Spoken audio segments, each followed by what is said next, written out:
ভালো করে এই ডাক্তারিটা পড়ো এবং লোকের একটু সেবা করো, গরিব দুঃখী মানুষের যাতে উপকার হয় সেদিকে খেয়াল রেখো। উনি 5 টাকা ফি কথা বলে যাননি, তবে গরিবের দিকে নজর রাখতে বলে গেছেন। হ্যাঁ, উনি উদার মনের মানুষ ছিল, আমি ওনার জন্য দোয়া করি। আচ্ছা, তো তারপরে উনি আমাকে ভালো টাকা পয়সা দিতেন এবং আমাদের সেই সময় অনেকের গরিব ছিল, আমাদের বন্ধুবান্ধবদের মধ্যে গরিব ছিল, তাদের পিতামাতা সবসময় সঠিক সময় টাকা পয়সা দিতে পারতো না, কিন্তু আমার কাছ থেকে ধার দেনা তা মানে হাওলাত টাওলাত নিত তারা। আমি আবার কোথায় পাতাম, আমি আমার দাদা দিতেন বলে, একটু বেশি দিতেন বলে আমি ধার দেনা তাদের দিতে পারতাম। এক সময় আমার একটা রুগী গেল, আমি তখন ডাক্তার হয়েছি, 4-5টা রুগী গেল, তখন গ্যাস্ট্রিকের ভালো চিকিৎসা ছিল না, তখন ভ্যাগোটমি বাইপাস পেট কেটে অপারেশন করতে হতো। আমার একটা রুগী মারা গেল অপারেশন করতে গিয়ে, চিকিৎসক স্বল্পতা ছিল, আমাদের যে প্রফেসর ছিলেন তাদের ওই সময় বদলি করে দিলেন সরকার, যার ফলে সার্জারি বিভাগে ডাক্তারের স্বল্পতা হইল। তারপর ওই রেজিস্টার দিয়ে মানে আমাদের মতো এমবিবিএস ডাক্তার দিয়ে অপারেশন করতে গিয়ে আমার এই অ্যাক্সিডেন্টটা হলো। তারা আমার গ্রামের থেকে এসছে, আমার গ্রাম না হোক এলাকার থেকে এসছে, তার রক্ত দিতে হলো, 4 বোতল 5 বোতল রক্ত দিতে হলো, কে দিবে, আমাকেই দিতে হলো। তারপর সে মরে গেল, তার দাফনটা কি করতে একটা খরচ আছে, এই আমি পড়ে গেলাম বিপদে দাফন কাফন করার জন্যে। মসজিদে বললো যে মসজিদে যাও, হেতেমকা মসজিদ, তা মানুষ বিশ্বাস করতে চায় না, ভাই ধান্দাবাজ। হ্যাঁ, তারপরে আমার রুমমেটের বললাম, তারা দেখি প্রত্যেক রুমে গিয়ে টাকা পয়সা কালেকশন করলো। কালেকশন করার পর আমরা তাদের দাফনের ব্যবস্থা করলাম। কিন্তু আমার এলাকার একটা হিন্দু ডাক্তার ছিল, সে আমার এই সাথে সাথে ছিল। তো মানুষজন জানাজা পড়ার সময় বললো, এই খোকা তুমি ওই দূরিয়ে আসো কেন, দাঁড়াও দাঁড়াও, হিন্দু বলো। তার দেখি ওই শাড়ির মধ্যে, জানাজার শাড়ির মধ্যে, সেও কিছু বলতে পারলো না। আর ওই দেখা গেল এটা একটা স্পেশাল ঘটনা, না বললেই চলতো। তা এখন যেহেতু একটা মানুষ যেটা মৃত্যুবরণ করেছে, তার দাফন কাফনের সময় সে সাহায্য করেছে, তার কথা আমি, এটা হিন্দু ডাক্তার হলেও আমি তার স্মরণ করি। সে একটা খাটিয়া আমার সাথে ধরেছিল, আমার সেই গ্রামের লোকটার, ওই এলাকার লোক তার গ্রামের লোক, আবার সে খাটিয়ার এক পাশ ধরলো, আমি খাটিয়ার আর এক পাশ ধরলাম। সে হিন্দু হয়েও সে কিন্তু পিছপা হয়নি। তারপর মানুষ বলতেছে, এই মাটি দাও খোকা, মাটি দাও। আর সেও দেখি একটু মাটি টাটি দিল, আমাদের এই কাজে সাহায্য করলো। এটা আমার মনে একটু আছে, তাই বলি ফেললাম। তা আপনারা এটা বাদ দিয়ে মানবতার গল্প এবং মানবিক মানুষ এরকম আপনাদের মতন এই ধরনের মানবিক মানুষ আছে বলেই হয়তো পৃথিবীটা এখন এত সুন্দর। গোরস্থানে তার মাটি হয়েছিল, তার মা কান্নাকাটি করছিল যে সবাই ফিরে আসলো চিকিৎসা নিয়ে, সবাই অপারেশন করি, আমার ছেলেটা হয়তো বেঁচে নাই ফিরে আসতো। তা চিকিৎসায় দুর্ঘটনা হয়, সতর্ক না থাকলে দুর্ঘটনা হয়, দুর্ঘটনা হয়ে যায়। স্যার, এই যে আপনাকে আপনার এলাকার মানুষ 5 টাকার ডাক্তার হিসেবেই চেনে, তো আপনি তো ফি নিতেন না এবং এখনো নেন না আপনার যারা রোগী আছেন তাদের কাছ থেকে, আপনার কি অসুবিধায় পড়তে হয়েছে কখনো? তা তো নিশ্চয়ই হয়েছে। কি ধরনের কি অসুবিধায় পড়তে হয়েছে বা কি মনে হয়েছে? সব কথা তো বলা যায় না। তারপর আমরা একটু শুরু থেকে শুনি যে আপনি যে দাদার কথা মেনে আপনি একদমই প্রায় বিনামূল্যে আপনি শুরু করেছিলেন। তারপরে চিকিৎসার জন্য তো কিছু খরচ আছে, স্টাফদের খরচ আছে, সেগুলো কিভাবে আপনি মেনটেন করতেন?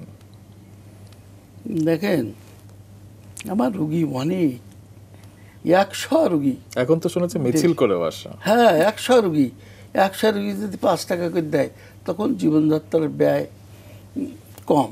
আর ধরেন একটা ফ্র্যাকচার রুগী আসলো, এক্সরে করলো, এক্সরে টাকা দিল, তারপরে আমি তার ওষুধটা লিখে দিলাম, গিয়ে তার হাতটা ধরে একটা সেট করে দিলাম।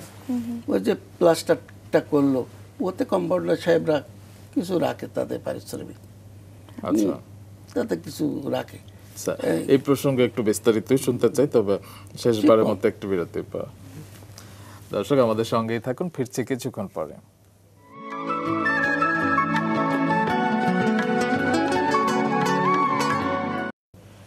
দর্শক, বিরতির পর আরও একবার ফিরে এলাম মিরিল মিল্ক সোপ বা রাঙা সকাল অনুষ্ঠানে। একদম আমাদের আজকের প্রথম ঘন্টার একেবারে শেষ ভাগে আছি আমরা, এবং আমাদের সঙ্গে আছেন চিকিৎসক ডাক্তার মোহাম্মদ এবাদুল্লাহ। আবারও ফিরবো তার কাছে। স্যার, আপনার কাছ থেকে শুনছিলাম এই যে আপনার এত বছরের অভিজ্ঞতা একজন চিকিৎসক হিসেবে, আমরা বেশ কিছুটা শুনেছি, এবং আসলে এত বছরের অভিজ্ঞতা তো এক ঘন্টায় বলে শেষ করা যাবে না। এবারে স্যার, আপনার পরিবার প্রসঙ্গে একটু জানতে চাই, পরিবারে কে কে আছেন? আমার পরিবারে আমার এক স্ত্রী আছে এবং সে খুবই ভালো, আচ্ছা, দেখতেও যেমন, তার আচার আচরণ ব্যবহার। তুমি তো নিশ্চয়ই গয়নাগাটি কিছু পরো, তাই না? আমার স্ত্রী বলে না যে এই গয়না বানাই দাও, ওইটা আনো, এইটা করো, আমার এই শাড়িটা কিনে দাও, কোনো সময় বলে না। আর এত দয়ালু দিলদার, আশেপাশে প্রতিবেশী যারা আছে তাদের মানে ভাড়াটিয়া টাড়াটিয়া যা আছে তাদের ভালো দেখভাল করেন, বাহ, তাদের সুখ দুঃখ দেখাশোনা করেন, খুব ভালো।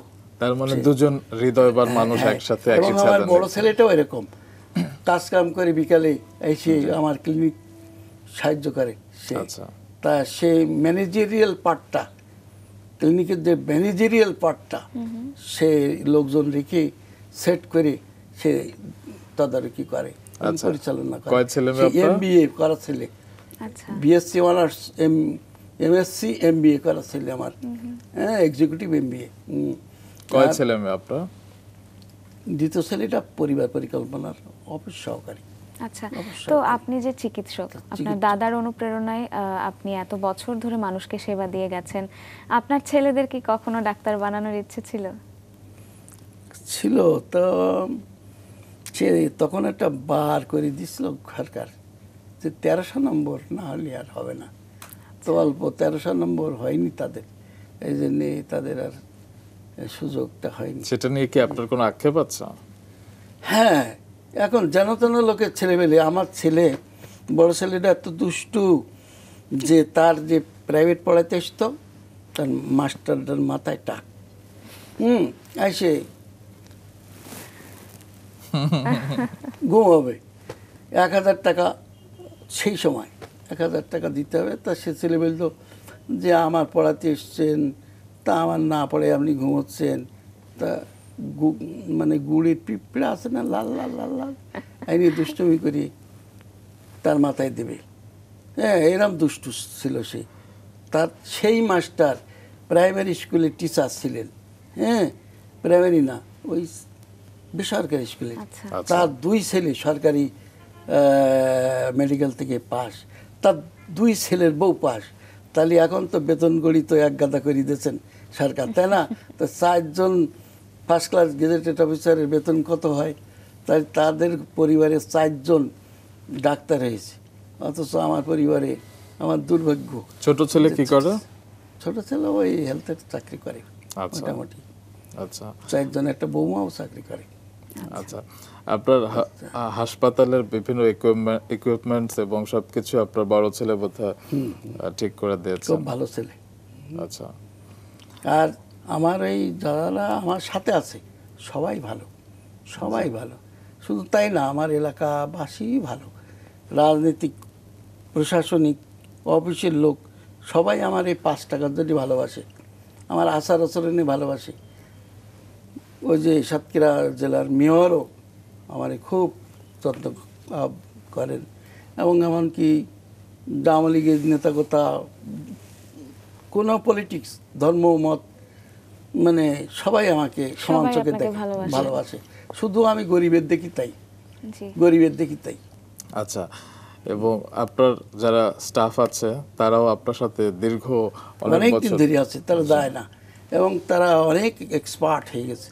তারা যে কোনো জায়গায় পাঠালে আপনার সে রুগী প্রায় ম্যানেজ করে আসতে পারে। আপনার তো 3-4 জন নার্স, আচ্ছা 3 জন নার্স আছে, 4 জন কম্পাউন্ডার আছে, আর 3 জন টেকনিশিয়ান আছে। একজন এক্সরে চালায়, একজন আল্ট্রাসাউন্ড টেকনিশিয়ান আছে, একজন প্যাথোলজি আছে। এই যে গরিবদের কথা বলছিলেন, ধনীরাও তো আপনার কাছ থেকে হ্যাঁ, চিকিৎসা নিয়ে থাকেন। হ্যাঁ, এই সুযোগটা তারা নেয়, ধনী না। সচ্ছল।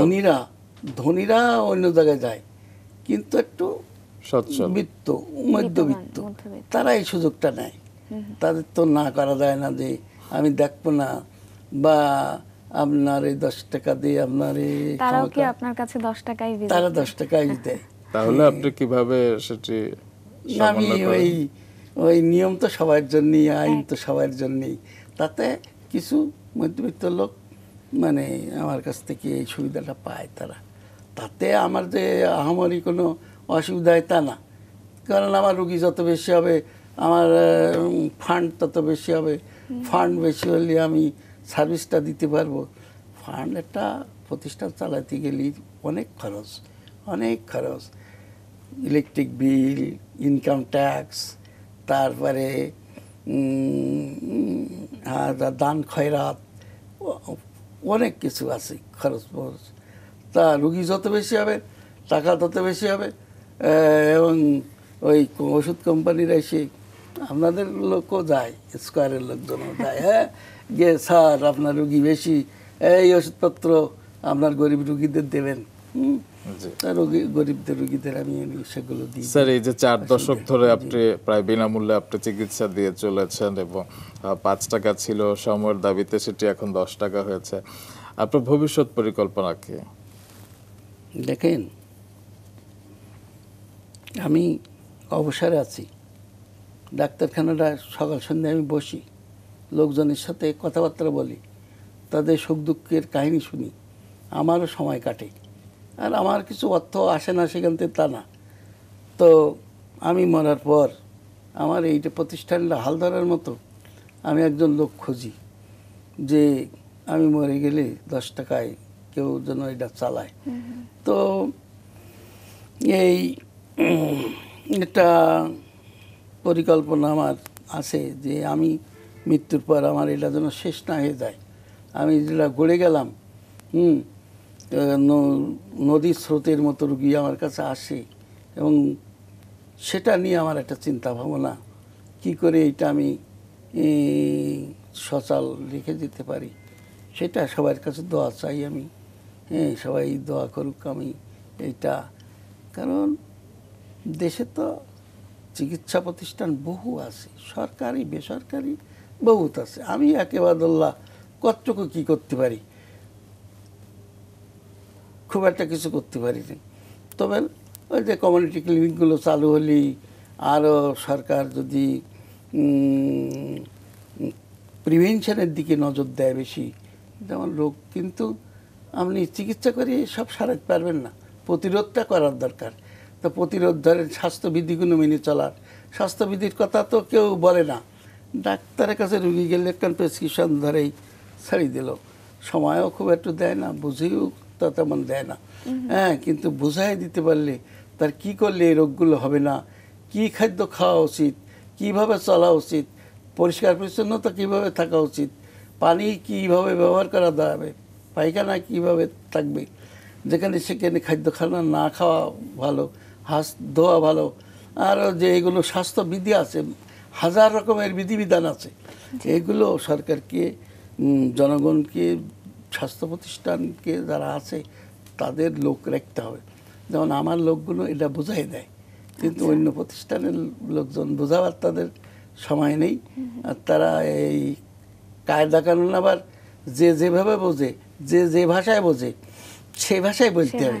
শোনো, আমি একবার আউটডোরে রুগী দেখতেছি, এটা খুলনা জেলার দিঘলিয়া, নাম চিনি তো, দিঘলিয়া হেলথ কমপ্লেক্সে একটা মহিলা, বুড়ি বৃদ্ধ, বলছে আমি গত রাতে 4 বার নদীর ধারে গেলাম। তা আমি বুঝতেছি না, আরে নদীর ধারে 4 বার গেছে বুড়ি মানুষ, রাত্রি চোখে দেখে না, বলো দিন কি বিষয়টা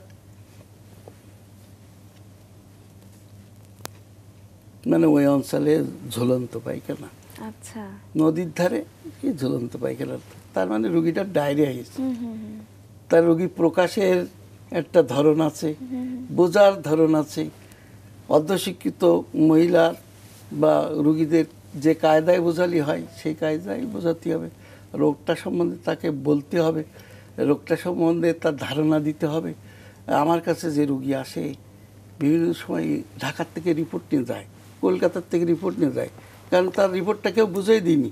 এবং অন্য ডাক্তার 600 টাকা ফিট ডাক্তারের কাছ থেকে একবার দেখাই হয়রান হয়ে যায়, জি। আর স্যার, 600 সময় টাকা দিতে থাকলে- পারে না, আমার কাছেই যায়। জি স্যার, সময় থাকলে আপনার কাছ থেকে এরকম আরো অনেক কথা শুনতে চাইতাম, তবে আমাদের হাতে সময় একদমই শেষ। আপনি যে আমাদেরকে সময় দিয়েছেন এবং এত সাদা মনের মানুষ আমাদেরকে সকালবেলাটা আরো সুন্দর করেছে, সেজন্য আপনাকে অসংখ্য ধন্যবাদ। আপনাদেরও ধন্যবাদ, মাছরাঙা টেলিভিশনকেও ধন্যবাদ। আর আমার এই কাজে একা কোনো মহৎ কাজ একার দ্বারা হয় না, জি। অনেকের সহযোগিতা লাগে। জি। আমাকে যে সাংবাদিক এই পর্যন্ত আনার সুযোগ করে দিয়েছে, যে পত্রিকায় দিয়েছে, যে অনলাইনে দিয়েছে, আমি 33,000 লাইক পাইছি। জি। 33,000 তবে লাইক। আপনাদের মতো তাদের মানুষদের সবাইকে কথা ধন্যবাদ। শুনে হয়তো আমরা অনুপ্রাণিত হব, আরো অনেকে আপনার রাস্তায় হাঁটতে চেষ্টা করবে, আমাদের সমাজকে আরো আলোকিত করবে। স্যার, অসংখ্য ধন্যবাদ। সালাম। দর্শক, এই ছিল আমাদের প্রথম ঘন্টার আয়োজন। আমরা দ্বিতীয় ঘন্টা আরেকজন সফল অতিথিকে নিয়ে ফিরবো, তবে এখন জানবো আবহাওয়া বার্তা এবং সেখান থেকে বিজ্ঞাপন বিরতি পেরিয়ে আমরা আবারও চলে আসবো।